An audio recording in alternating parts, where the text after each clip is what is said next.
우리는 신앙생활을 하다 보면 종종 시험이 찾아오는 것을 볼 수 있습니다. 시험이 찾아온다는 것은 사탄이 우리를 넘어뜨리려고 유혹하는 것을 말합니다. 여러분 혹시 최근에 시험에 들었던 적이 있습니까? 사탄은 오늘날도 존재합니다. 우리가 그것을 잊어버리면 안 되겠죠. 성경은 사탄이 지금 또 우는 사자와 같이 삼킬 자를 찾고 있다고 말씀하고 있습니다. 그리고 이런 사탄의 시험은 정말 여러 가지 방식을 통해 찾아옵니다.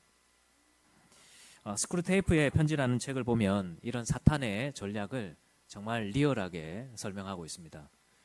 소설이니까 기회 되시면 한번 읽어보시면 도움이 되실 겁니다. 그 책에 보면 사탄으로 나오는 스크루테이프가 자기 조카 워무드에게 인간을 시험하기 위해서는 이러이러한 방법을 써야 된다라고 하면서 그런 내용들이 나옵니다. 그 중에 하나는 어떤 사람을 시험하려면 그 사람이 가지고 있는 욕구, 그 기본적인 욕구를 가지고 일단 시험해라, 그렇게 얘기를 합니다. 그러기 위해서는 그 사람에게 어떤 절제나 만족이나 자족이나 그런 것을 알게 하면 안 되고, 배고프면 먹게 하고 필요하면 채우게 하는 그런 즉각적인 만족을 배우게 하라고 그렇게 이야기를 합니다. 그리고 사람에게 무언가를 빼앗고 그래서 결핍을 주는 것보다 사람에게 뭔가를 더 더해주는 것이 시험에 도움이 된다는 겁니다. 그래서 오히려 배고프면 먹고 지치면 눕는 그런 삶이 시험에 더 효과적이다, 그렇게 얘기합니다. 이런 시험들이 우리에게 있죠. 또 사탄은 때로는 우리에게 사소한 죄를 반복하도록 하면서 우리를 시험한다고 말합니다. 어떤 큰 것이라면 어떻겠습니까? 우리가 다 경각심을 가지겠죠. 저거는 저러면 안 되는데. 하지만 사소한 것이 반복된다면 우리 속에 어느 순간부터 뭐 그것쯤이야 라고 하는 생각들이 자리 잡을 수 있게 될 겁니다. 또 사탄은 우리의 신앙생활을 형식적이고 또는 그냥 감정적인 것으로, 또 반대로 어떤 이성적이고 지식 중심으로만 만족하도록 시험하기도 합니다. 또 관계적으로는 가정에서의 갈등을 유발하고 교회에서의 갈등, 또 사회의 갈등, 또 사회의 어떤 정치와 이념을 마치 신앙인 것처럼 착각하게 하는 것. C.S. 루이스가 이미 그런 오래전부터 그런 이야기들을 했습니다. 또 감정적으로는 우리의 마음속에 막 두려움을 막 불러일으켜서 막 불안감을 막 조성하는 이런 것을 통해 우리 안에 여러 가지 시험을 가져다 준다, 그렇게 말하고 있습니다. 여러분, 우리는 살면서 이런 여러 가지의 시험들을 만납니다. 아마 지난 주간에도 여러분들께서 이런 여러 가지 시험들을 만나셨을 겁니다. 그리고 우리는 그런 시험 때문에 참 힘든 일을 경험합니다. 시험 그 자체가 힘들죠. 시험이 찾아오면 내 마음이, 내 감정이 내 마음대로 통제가 되지 않습니다. 그러다가 또 시험을 이기지 못하면 우리의 삶에 큰 문제들이 찾아오죠. 우리 성경을 보면 시험을 이기지 못하고 큰 문제를 맞이한 사람들 이야기가 많습니다. 아담과 하와가 그랬죠. 가룟 유다가 시험을 이기지 못하고 예수님 팔아버렸습니다. 데마라는 사람은 시험을 이기지 못하고 세상으로 그냥 돌아가 버렸죠. 여러분, 우리에게는 왜 이런 시험이 찾아오는 걸까요? 우리가 신앙생활을 좀 편안하게 또 안정적으로 하면 좋지 않습니까? 그런데 왜 우리는 신앙생활 가운데 이런 시험들을 맞이해야 되고 이런 시험들이 계속 찾아오는 걸까? 오늘 본문은 그런 고민을 하는 우리에게 정말 좋은 말씀을 주고 있습니다. 오늘 본문은 우리 예수님이 시험을 당하신 일을 기록하고 있는데 13절을 보면 예수님께서 광야에서 40일 동안 사탄에게 시험을 받으셨다, 그렇게 기록하고 있습니다. 여기서 광야라는 표현은 굉장히 척박하고 또 힘든 장소를 말하죠. 여기에는 특히 들짐승들이 있었다 그러는데 이 유대 광야에는 당시 하이에나나 또 표범이나 사자들이 자주 출몰했던 곳으로 알려져 있습니다. 예수님이 이렇게 무섭고 또 위험하고 또 굉장히 척박한 그런 곳에서 사탄에게 40일 동안 시험을 당하셨다는 겁니다. 여러분, 이 모습을 보면 어떤 생각이 드십니까? 일단 우리는 예수님이 왜 시험을 받으셔야 했을까? 그런 의문을 가질 수 있는데 저는 이 본문을 보면서 한편으로 위로가 되었습니다. 왜냐하면 우리 예수님도 우리와 똑같이 시험을 당하셨기 때문입니다. 여러분, 이 마가복음은 이 사건을 단 두 절로만 기록하거든요. 마가복음이 마태복음, 누가복음에 비해서는 내용이 좀 간단하게 기록되어 있습니다. 그것은 마가가 베드로에게서부터 복음을 전해 들은 걸 가지고 기록했기 때문에 비교적 간단하게 기록이 되어 있습니다. 그런데 마태복음과 누가복음을 보면 이 사건을 십몇 절씩 굉장히 길게 설명해요. 그래서 저는 처음에 이 마가복음 두 절 된 것을 그냥 지나갈까 싶다가도 오히려 이 두 절로 된 이 구절이 이 본문이 말하는 말을 더 분명하고 간결하게 말해준다는 생각이 들었습니다. 그게 뭐냐니까 예수님도 우리와 같이 시험을 당하셨다는 거예요. 여러분, 이렇게 시험은 누구에게나 찾아오는 것입니다. 이 시험은 예수님에게도 찾아간 것이고 저와 같은 직분자들에게도 찾아오는 것입니다. 혹여나 여러분들이 지난 한 주간 여러 가지 시험을 당하셨다면 그것은 여러분들에게 어떤 특별한 문제가 있어서가 아닙니다. 아, 내가 지난 주간에 기도를 덜 했구나. 내가 지난 주간에 말씀을 5장을 읽어야 되는데 4장밖에 안 읽었구나. 내가 지난 주간에 찬양을 덜 듣구나. 그래서 여러분들에게 시험이 찾아오는 것이 아닙니다. 예수님은 지금 40일간 금식 기도를 하고 계셨고 누가복음에 보면 예수님은 성령 충만했다 했습니다. 그런 예수님에게도 찾아가는 것이 시험이었던 거예요. 오늘날 우리에게도 마찬가지입니다. 이 시험은 누구에게나 찾아오는 것입니다. 여러분, 그렇다면 우리에게 이러한 시험이 찾아오는 이유가 뭘까요? 오늘 본문이 흘러오는 문맥을 보면 예수님은 이 시험을 당하시기에 앞서서 요단강에서 세례를 받으셨다는 것이 나옵니다. 여러분, 세례가 무엇입니까? 지난 주간에는 이 세례가 우리의 죄를 씻어내는, 그죠? 그리고 우리가 주 안에서 다시 새롭게 되었다는 것을 나타내는 것이 세례라 했습니다. 그렇기 때문에 이 세례는 또한 무엇을 나타내는 거냐 하니까 우리가 그래서 하나님의 자녀가 되었다는 것을 나타내는 것이 세례입니다. 우리가 교회에서 세례를 받는 것은 내가 성령으로 죄 씻음을 받았습니다. 그래서 나는 이제 새로운 사람이 되었습니다. 그리고 나는 이제 하나님의 자녀가 되었습니다라는 것을 공적으로 나타내는 것이 세례입니다. 이것이 오늘날에는 우리가 예배당에서 하니까 그 의미가 조금 덜한데 이 터키에 꼭 가보면 그 예배당에 있는 그 세례하는 곳을 보면 한 세상 바깥을 향해서 그 예배당 그 바깥에 세례대가 있거든요. 세례를 받고 예배당으로 들어가는 건데 세례를 받을 때 그 세상 바깥을 봄을 향해서 나는 이제 세상 속에 속한 사람이 아니요 하나님의 자녀가 됩니다 하면서 세례를 받고 예배로 들어가게 됩니다. 그러니까 의미가 더 분명해진 거죠. 세상 앞에 공적으로 드러내는 겁니다. 지금 예수님도 그렇게 세례를 받으신 겁니다. 예수님은 뭐 죄 씻음을 받으셔야 되거나 새롭게 되어야 될 필요가 있으신 분은 아니시죠. 하지만 예수님은 세상 속에 하나님의 아들로 오셨음을 공적으로 나타내시기 위해서 세례를 받으신 겁니다. 그래서 1장 11절에 보면 예수님께서 세례를 받으실 때 하늘에서부터 어떤 소리가 들렸냐니까 너는 내 사랑하는 아들이라. 예수님은 세례를 받으시면서 하나님의 자녀임을, 하나님의 아들임을 세상 속에 드러내셨습니다. 그리고 나서 이제 이어지는 사건이 뭐냐 하니까 오늘 본문에서 예수님이 이렇게 시험을 당하셨다는 겁니다. 그래서 사탄도 예수님을 어떻게 시험했냐 하니까 마태복음에 보면 화면을 한번 넘겨주실래요? 네가 만일 하나님의 아들이거든 이렇게 해라. 네가 만약 하나님의 아들이면 이 돌들로 떡이 되게 해봐라. 네가 만약 하나님의 아들이면 뛰어내려봐. 이렇게 사탄이 시험합니다. 그러니까 예수님이 시험을 받으셨던 이유는, 사탄이 예수님을 시험했던 이유는 예수님이 하나님의 아들이었기 때문입니다. 여러분, 우리도 그렇습니다. 우리에게 시험이 찾아오는 이유는 여러분들에게 어떤 큰 문제가 있어서가 아닙니다. 오히려 여러분들이 하나님의 자녀가 되었기 때문에 시험이 찾아가는 것입니다. 만약 여러분들이 하나님의 자녀가 아니라면 사탄이 여러분들을 시험할 이유가 무엇이겠습니까? 그냥 두면 되는 것이죠. 그냥 두면 됩니다. 하지만 여러분들이 하나님의 자녀가 되었고 그래서 하나님을 믿는 믿음 안에 있기 때문에 사탄은 어떻게든 여러분들을 시험해서 넘어뜨리려고 하는 것입니다.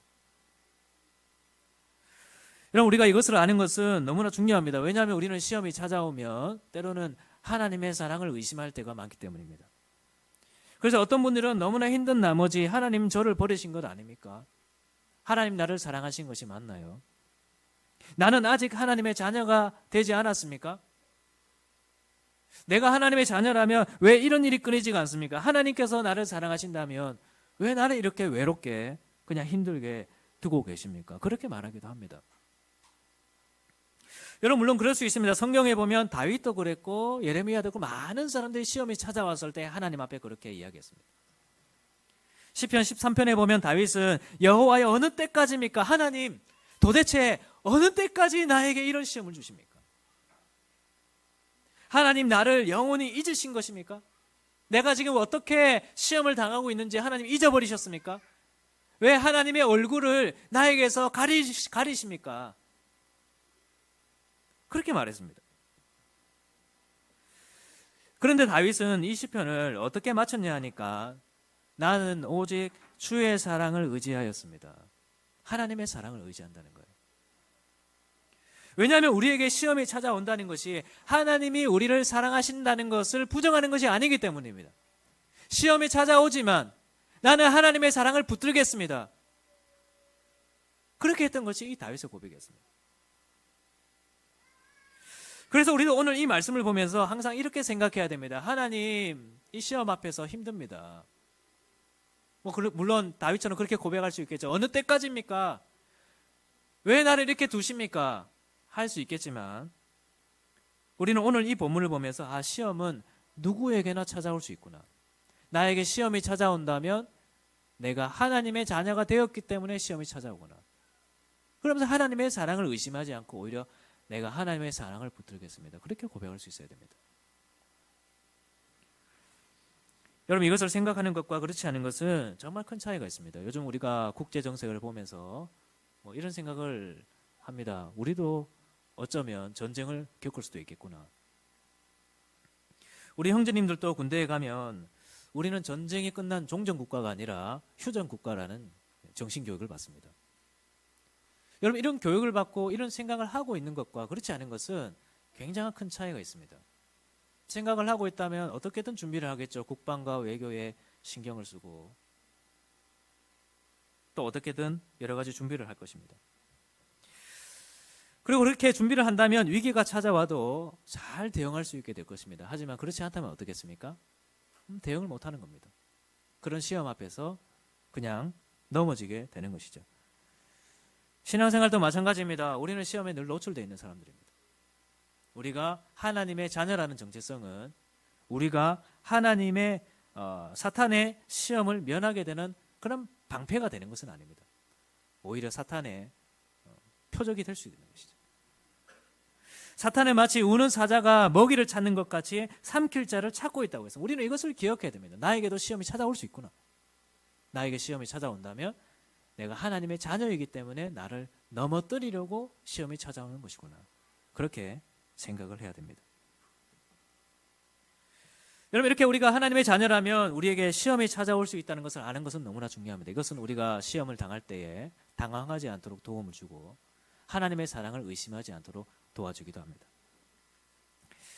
하지만 여러분 우리가 이것을 아는 것만으로 사실 위로가 되는 것은 아니죠. 그것이 문제 해결이 되는 것은 아닙니다. 왜냐하면 여전히 시험은 힘듭니다. 시험은 내가 마음대로 통제할 수 있는 것이 아닙니다. 시험을 당해보면 정말 고통스럽죠. 내가 그렇게 하고 싶지 않아도 저녁에 잠들면서 생각해보면 그렇게 하면 안 되는데라고 생각해도 다시 눈을 뜨고 사람을 마주하고 신앙생활을 하다 보면 또 안 되는 것이 그게 시험입니다. 그렇다면 우리는 이제 중요한 질문을 하나 던져봐야 됩니다. 하나님은 이런 시험 가운데에서 어디에 계십니까? 하나님은 왜 아무 말씀도 하고 계시지 않습니까? 하나님은 제가 이렇게 시험 당하는 것을 알고 계십니까? 이렇게 우리는 질문을 던져봐야 됩니다. 그리고 오늘 본문은 그런 질문을 던지는 우리에게 정말 분명하고 정확한 말씀을 하고 계십니다. 오늘 말씀을 보면 12절에 이렇게 말씀합니다. 성령이 곧 예수를 광야로 몰아내신지라. 여러분 오늘 말씀은 우리 예수님께서 시험을 당하시는 과정 가운데에서 성령님께서 함께 하셨다고 말씀합니다. 더 나아가서 이 시험을 받으시는 과정을 이 성령님께서 예수님을 시험의 장소 꼭 광야로 몰아내셨다고 그렇게 말씀하고 있습니다. 여러분 이것이 말하는 바가 뭘까요? 결국 모든 것이 우리에게 시험이 찾아오는 모든 것이 하나님의 섭리 속에서 일어난다는 겁니다. 이것을 잘 보여주는 것이 욥기라는 성경이죠. 욥은 의인이었습니다. 그런데 그런 의인에게도 시험은 찾아왔습니다. 하지만 하나님은 그런 욥과 함께 하셨죠. 그래서 사탄의 시험에 잠시 내어주신 것도 우리 하나님이시지만 그 상황을 통제하시고 주도하신 것은 우리 하나님이셨습니다. 여러분, 우리가 이것을 아는 것은 굉장히 중요합니다. 왜냐하면 그 상황을 통제하고 계시는 분은 우리의 하나님 아버지이기 때문입니다. 하나님은 우리의 아버지입니다. 하나님은 우리를 그냥 내버려 두지 않습니다. 그래서 만약 우리에게 그 시험이 찾아온다면 그 시험은 우리를 절대로 내버려 두지 못할 것입니다. 우리의 아버지이신 하나님이 우리의 시험을 통제하고 계시고 주관하고 계시기 때문입니다. 고린도전서 10장에 보면 구약 백성들이 당했던 시험들을 이야기합니다. 구약의 백성들도 애굽에서 요단강이 홍해를 건너서 하나님의 자녀로 세상 속에 드러내며 광야를 지나왔습니다. 그러니까 그런 하나님의 자녀가 된 그들에게 시험이 당연히 찾아왔던 것이죠. 그런 여러 가지 시험들이 우리에게도 있다는 점을 고린도전서 10장이 말하고 있습니다. 그러면서 하는 말씀이 뭐냐니까 그런즉 선줄로 생각하는 자는 넘어질까 조심하라. 그런 시험들이 우리에게 찾아올 수 있다는 겁니다. 그런데 그러고 나서 하는 말씀이 뭐냐니까 우리 화면을 한번 넘겨주실래요? 고린도전서 10장 13절 말씀입니다. 그 다음입니다. 네, 그 다음입니다. 우리 함께 읽어보면 좋겠습니다. 시작. 사람이 감당할 시험 밖에는 너희가 당한 것이 없나니 오직 하나님은 미쁘사 너희가 감당하지 못할 시험 당함을 허락하지 아니하시고 시험 당할 즈음에 또한 피할 길을 내사 너희로 능히 감당하게 하시느니라. 여러분, 혹시 시험 가운데 계시지는 않습니까? 내 삶이 광야와도 같지는 않나요? 주변에 아무도 없는 것 같고 내가 시험을 당하고 있을 때 나를 도와주는 사람이 아무도 없는 것과 같은. 여러분, 우리 예수님이 바로 그런 자리에 계셨습니다. 예수님은 아무도 없는 그 광야 속에서 들짐승들의 위협과 사탄의 시험 속에서 홀로 그 자리에 서 계셨습니다. 그런데 그 자리에 누가 계셨습니까? 성령님께서 함께 하셨습니다. 천사들이 수종을 들었다, 그렇게 기록하고 있습니다. 여러분, 여러분들의 광야도 마찬가지입니다. 여러분들은 그 광야 속에 결코 혼자 있는 것이 아닙니다. 하나님께서 여러분들과 함께 하시면서 그 시험의 상황을 통제하고 계십니다. 하나님께서 모든 것을 주도적으로 보십니다. 여러분들이 감당하지 못할 만한 시험이 있다면 하나님은 언제든지 즉각적으로 개입하실 것입니다. 피할 길을 주실 것입니다. 감당할 수 있게 하실 것입니다. 여러분, 이 하나님이 여러분들과 함께 하심을 믿으시기를 축복합니다.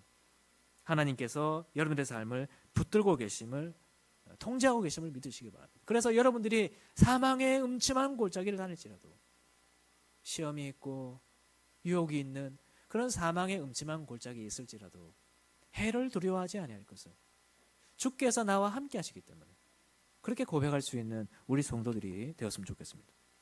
더군다나 우리와 함께 하시는 예수님이 어떤 분인지 보십시오. 오늘 본문 2절밖에 되지 않지 않습니까? 한 주 동안 묵상해 보십시오. 우리와 함께 하신다는, 성령을 통해 지금 우리와 함께 하신다는 우리 예수님이 우리와 같이 시험을 당하셨습니다. 그분은 우리의 시험을 모르는 분이 아닙니다. 우리가 얼마나 외로운지, 고통스러운지, 고뇌하고 있는지 잘 아시는 분입니다. 그분이 여러분들과 함께 하시면서 그 시험 가운데 힘을 주시고 감당할 만한 힘을 더해 주실 것입니다. 이번 한 주간 이 하나님과 함께 여러분들에게 찾아오는 시험들을 이겨내 주십시오. 힘들다면 도와달라 하십시오. 기도하면서 하나님, 내 상황을 보고 계시지 않습니까? 나에게 피할 길을 주십시오. 감당할 수 있는 지혜를 주십시오. 하나님, 내가 저 사탄을 대적할 수 있는 믿음의 무기를 나에게 주십시오. 말씀을 주십시오. 어떻게 내가 대처해야 될지 판단력을 주시길 바랍니다. 그렇게 기도하면서 하나님의 도우심과 함께 그 시험을 이겨낼 수 있는 여러분들이 되시기를 바랍니다. 말씀을 정리하겠습니다. 우리는 세상에서 정말 여러 가지 시험을 당합니다. 여러분들이 당하는 시험을 누가 다 이해할 수 있겠습니까? 저는 우리 교회에 사랑방을 하고 있지만 그 사랑방이 이런 방향으로 가면 좋겠다고 생각을 하지만 저는 여러분들에게 있는 시험 모두를 다 이야기할 수 있는 사랑방은 없다고 생각합니다. 그만큼 우리에게 찾아오는 시험은 우리가 정말 말할 수 없는 것들이 많습니다. 말하기도 어려운 것이고 말한다고 한들 누가 이해해 줄 수 있는 것도 아닙니다. 그러나 그 시험에는 끝이 있고 그 시험에 함께 하시는 우리 하나님이 계십니다. 지난 주간에 어떤 뉴스를 봤는데 한 가족이 미국 플로리다에서 크루즈 여행을 하다가 디즈니 크루즈선이더라고요. 크루즈 여행을 하다가 그 바닷가에서 크루즈 4층에서 어린 딸이 난간의 길에 사진을 찍다가 바다로 빠져버렸습니다. 그런데 그때 그 아버지가 그 거대한 크루즈선에서 바다로 몸을 던졌습니다. 저는 그것을 보면서 저는 할 수 있을까? 수영을 배워야 되나? 이런 생각을 하게 됐는데 정말 수영을 하더라도 내가 배웠더라도 뛰어들 수 있을까? 우리 보미가 바다에 빠졌으면 내가 뛰어들 수 있을까? 뛰어들어서 딸에게 찾아가서 구명보트가 오는 10분 동안 딸을 데리고 있다가 함께 구조되었습니다. 여러분, 이것이 아버지입니다. 이것이 아버지의 마음입니다. 여러분, 우리와 함께 하시는 하나님 아버지는 이런 분이십니다. 이런 아버지 하나님께서 여러분들의 시험 가운데 함께 하시는 것입니다. 여러분들이 시험 속에 수렁에 빠져 있다면 하나님은 건져내실 겁니다. 여러분들에게 힘을 주실 것입니다. 그리고 이기게 하실 것입니다. 그래서 이 사탄이 이 시험을 통해 나를 넘어뜨렸다라고 하지 않고 하나님이 나를 이 시험 가운데서 건지시고 피할 길을 주시고 힘을 주셔서 감당하게 하셨다, 그렇게 고백하게 하실 것입니다. 이번 한 주간 우리가 이 은혜를 누리며 살아가지 않겠습니까? 이번 한 주간 이 하나님을 의지하면서 여러분들에게 찾아오는 그 시험들을 믿음을 가지고 이겨냈으면 좋겠습니다. 믿음으로 무장하고 우리의 대적 사탄을 대적하며 우리 예수님께서 이 시험을 이기신 것과 같이 근신하고 깨어서 믿음으로 이 시험을 이겨냅시다. 나에게 왜 이런 시험이 찾아오나? 한 주간 고민하고 자책하며 나에게 왜 이런 삶밖에 있지 않을까? 하나님의 사랑을 의심하면서 내가 아직 하나님의 자녀가 아닙니까? 내가 도대체 뭘 더 해야 되죠?